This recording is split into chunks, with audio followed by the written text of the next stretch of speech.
ठाकरे मुख्यमंत्री होते. मग अनिल परब साहेब त्यावेळी काय तुम्ही वाटून घेतलं होतं की तू पण लूट आणि मी पण लूट?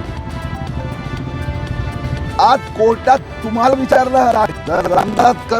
रामदास कदम असो की किरीट कोणी जर चुकीची कामं केली तर निश्चितपणे कंप्लेंट. शरी चांदेकर राणे हे जे काही नवीन उमेदवार तुम्ही डिक्लेअर केला त्याच्यातून तुम्हाला हा प्रश्न विचारायचा आहे की उद्धवजी ही तुमच्या आणि एकनाथ शिंदेच्या मैत्रीची नांदी समजावी का? भविष्यामध्ये आपण हळूहळू एकत्र येण्याचा विचार करताय का? आणि जर असं असेल तर तुम्ही जो काय हा मार्ग स्वीकारलाय, जो मार्ग तुम्ही अवलंबलाय, याचं वंचित बहुजन आघाडी स्वागत करते. तुम्ही या पद्धतीनं महाराष्ट्राच्या राजकारणाला एक नवीन दिशा द्याल, एक चांगला मार्ग तुम्ही दाखवाल अशी आम्ही अपेक्षा करतो आणि याचं आम्ही वंचित बहुजन आघाडीच्या वतीनं स्वागत करतो.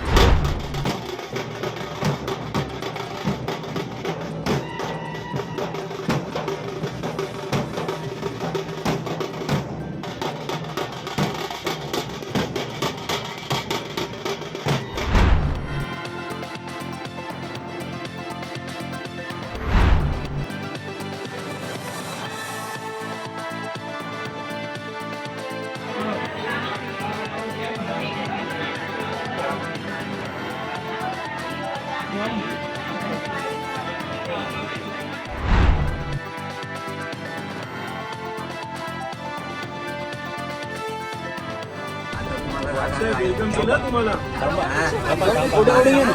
वेलकम केलं म्हटलं वागानी वागायला.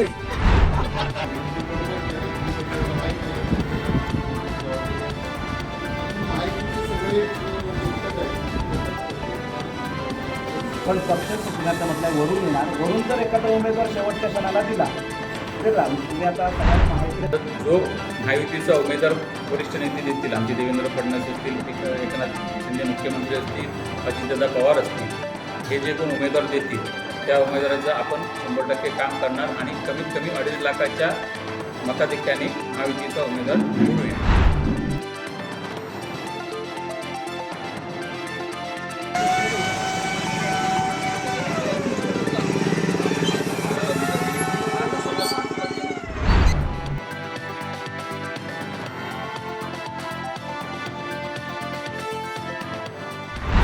रत्नागिरी शहरामध्ये सध्या उष्णतेचे तापमान वाढलेले आहे. दिवसेंदिवस तापमान वाढत आहे. त्यामुळे लोकांना गारवा हवा असतो. आपण बघू शकता की JK पाटील या दरम्यान मटकी विक्रेते आलेले आहेत.